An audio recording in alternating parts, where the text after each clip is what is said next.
Welcome again. Kent Web Activation Program. We are still under uh, WordPress creation and still under the module one, lesson one, and having lesson 3B. Lesson 3B. So the topic for the lesson is server. Yes, we must understand what we mean by server. What is server? A server is a computer or system that provides resources, data, services, or programs to other computer known as clients over a network. So in theory, whenever computers share resources with clients machine, they are considered server. I told you earlier that what we mean by server is also the function of the computer. Though presently we have some softwares that run that, so yet you still install it on your computer. Then on that server, it will host and provide your resources, data, services, or programs to your users. Types of server.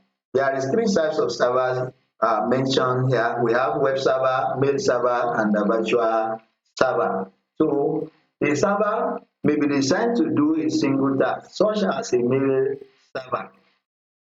So under like we told you that there is web server, and at the same time a mail server. The other time is virtual server. So some are for a particular task, while some are able to handle so many other tasks. Such as a mail server, so which accept and store email and then provide it to the requesting client. So for example, we'll be hearing about Gmail. Then you'll be hearing about Yahoo or Outlook.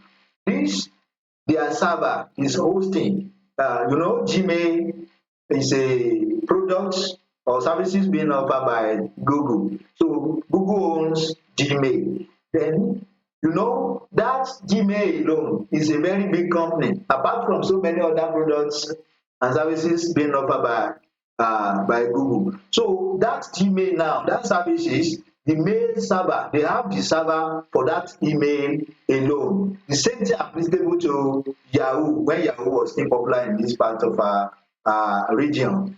So server may also perform several tasks such as a file and print server, which both store file and accept print job for from clients and then send them onto the network attached printers. You understand what I'm trying to tell you in this sector is that we have some servers that are used to, for example, you have some network of computer in a very big company that are offering desktop publishing. This one is typing a document, another one is typing there, another one is typing there, and they have one center printer. So there must be a center server by which when John finish his own document, he will send it there, another one will send it there, another one will send it there. So those work will now be the voluminous on the server, and there is another person printing the job. So he just print the job that is available on the server. That is the purpose for that service. Secondly, how a server works. There is a patterns by which some server works. To function as a server, a device must be configured to listen to requests from clients on a network connection. You understand this? There are clients server and may I call them users, or the both users and uh, and the the owner of the website. The server is configured to listen to them at a particular time. So this functionality can exist as part of the operating system, as an installed application, rules, or a combination of the two. Example is the Opake website server responds to internet browser requests via an additional applications. Yes, Opake is a software installed on top of an operating system. I think you understand this. This Opake system is like when you are referring to Apple phone. You refer to Apple phone, you refer to window phone, window and the what do I call it? We have window, we have the Android, we have the Apple, so-called iPhone. They have their configuration different to one another. So we have different servers, but one of the most popular of them is known as Opake. So this Opake is configured to respond directly to internet browsers. And what are these browsers? Uh, I've mentioned in Internet Explorer, though it's no more popular. I think it's now depreciated by Microsoft.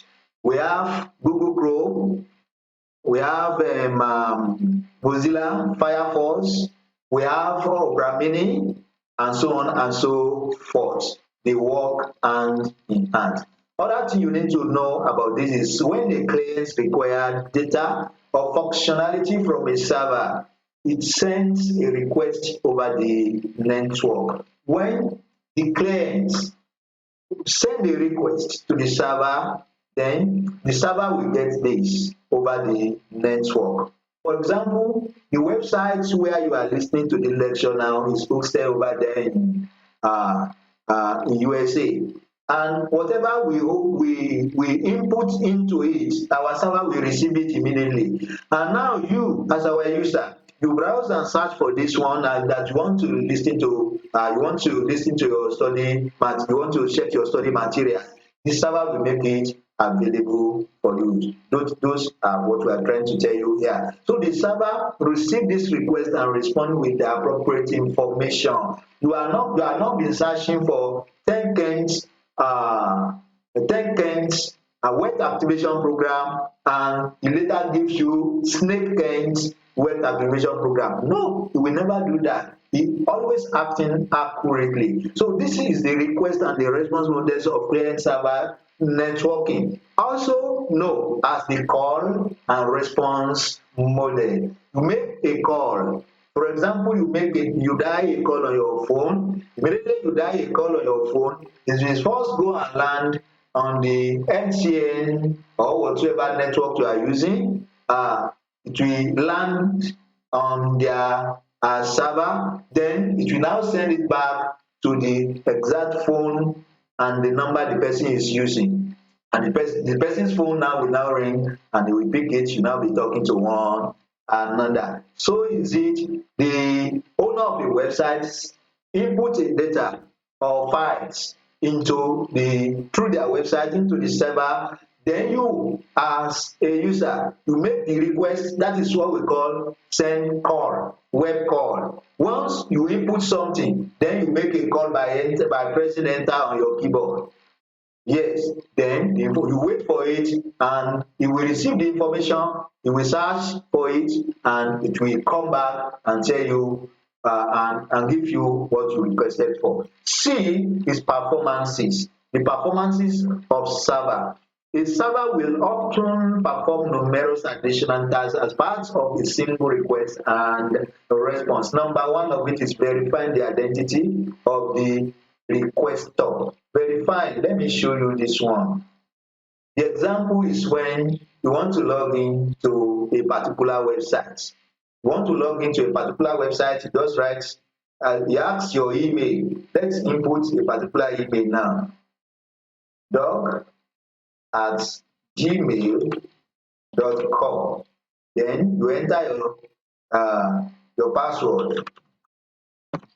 Then you click login. Immediately you click login, you see this one begin to roll. Since it's rolling, it's indirectly telling you, it is telling you that, oh, I'm going to search the information you are looking for. But unfortunately now, it has returned with not available signs. that what you are searching for is not available. It's not available on this server. So I deliberately use the wrong one. Okay, now you can on this login page, you can use your you can use your email at the same time use your user name. Let me now use the proper one. I will use the proper one now. Show you admin, then I click. Look at this place. It will get to that, it will change. You see, it's starting searching for it, searching for your information. So when you see the information, immediately you will see that the thing will appear here. You are still seeing log in to this account. Immediately you see the information, now it has returned with a particular information. What is that information? That is the information here. You can see here dashboard page. As you see now, it has come with that beautiful web page. You understand now? It will verify your details, your identity. That are you the right one that is entitled to log into this account or not? Then return to you with a definite request.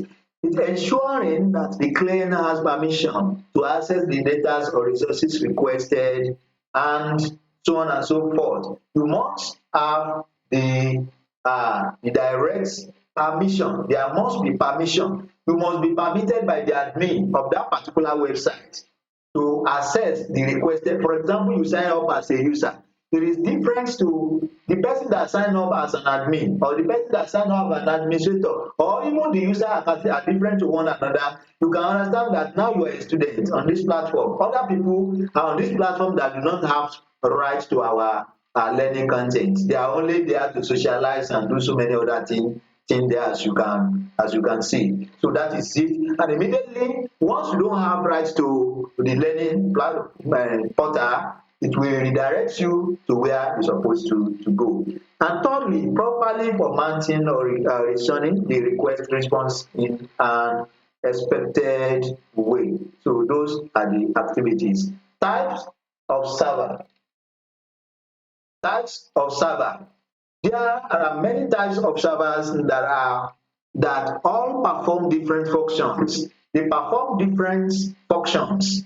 Like I told you earlier, we have file server. That is when I made mention of email server. So printer server, application server, DNS server, web server. So these are different available server. Under this file server stores and distributes files. It stores and distributes files. Then multiple clients or user may share file store on a server. Then additionally, centrally storing file offers easier backup or fault tolerance solution than attempting to provide security and integrity for file or every device on every device in an organization. Lastly, file server hardware can be designed to maximize read and write speed to improve performances. Print server, I have let you understand about print server. This is for management and distribution of printing functionality. So rather than attaching a printer to every workstation, you have a computer here, that one have a computer there. I told you that you have a central printer. That central printer, once you finish your work here, you send it to the central server, then the printer there will print everything. That is one of the example is the one they are using in the bank. So they have only one server, only one printer, but that printer is serving all their workers. Whenever they need to print anything, they send it to the server and the server prints their work out from the printer. Then application server runs applications in lieu of client's computer running application locally. So I've told you there that one earlier. DNS server, domain name system, is what they mean by DNS server. provide name resolution to client computer by converting name easily understood by human into machine readable IP address. When you host your domain name and your website is being hosted, you need to send it to DNS so that it can be recognized on the server and convert it to IP address and make your domain name available all around the globe. Lastly, here, web server is a special kind of application server that hosts programs and data requested by users across the internet or an intranet. Web server responds to requests from browser running on client computer for either computer or your mobile phone. So from pages or other web-based services. So common web servers include Oracle Web Server, Microsoft Internet Information Services, and IIS servers and Ignis server. So different kind of server are available for the users regarding to category of the business you want to enter into. We still have them listed here also. I've told you mail server, then the database server runs database applications and responds to numerous requests from clients. Common database server applications include Oracle, Microsoft SQL Server, and Database 2, that is DB2, and Informix. So you are less concerned about this one.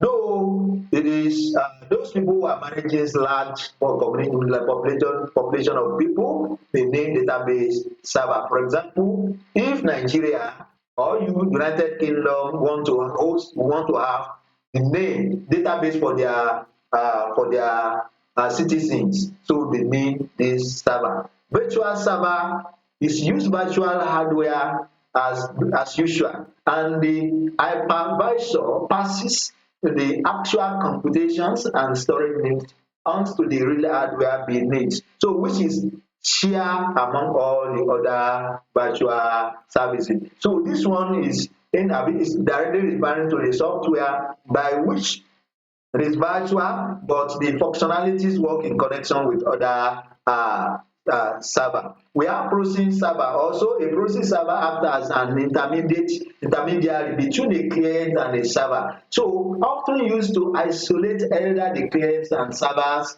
for security purposes. So this one, the proxy, is not the real server, but it acted proxy to the other server. It represents other server. So it is being used when in terms of security reason, maybe we want to hide the real identity of the server that is making the request. So we use a proxy server. And lastly, monitoring and management server. Some server exists to monitor and manage other services and clients. So lastly, it responds to requests from monitoring requests and clients, such as those run by network administrator watching the health of their network.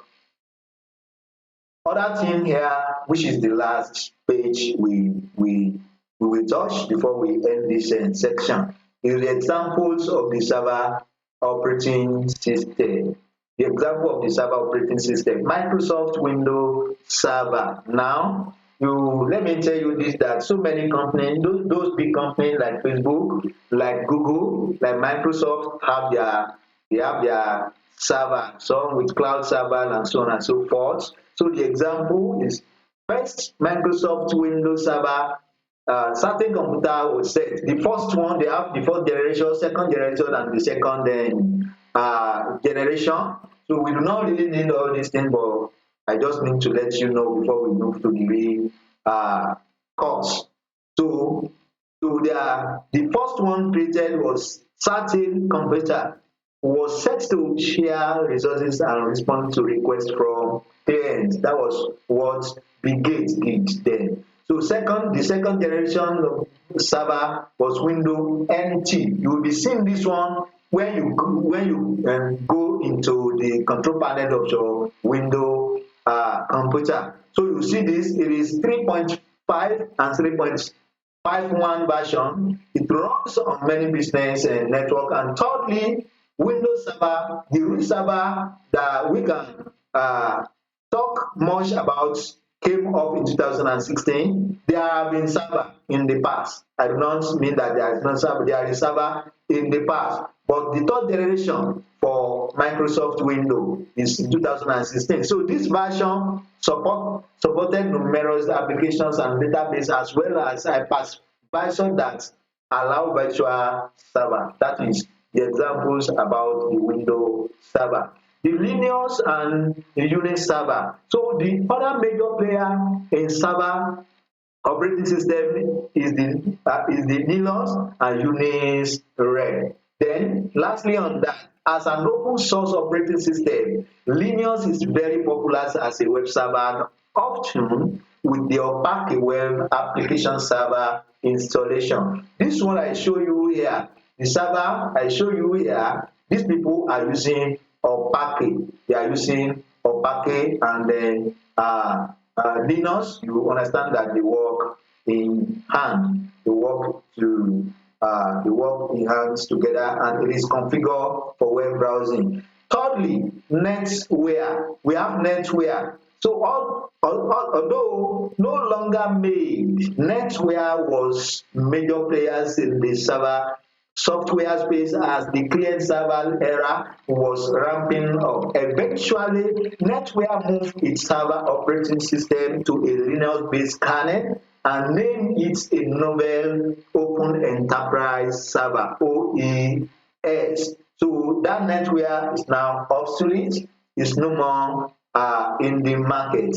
Lastly, cloud server is the latest development in the server technology. So the server hosted on a third-party infrastructure on an open network such as the internet are called cloud server. They are cloud server. Google has built their own cloud server. Facebook also built their own cloud server. Example of cloud server are Google Cloud Platform and Microsoft Azure and IBM Cloud. So we have covered that lesson B of part B of lesson 3. So we'll let you understand what server really means, then the types of server, web server, email server, and virtual server, then how a server works. We'll let you understand all those things and the performances.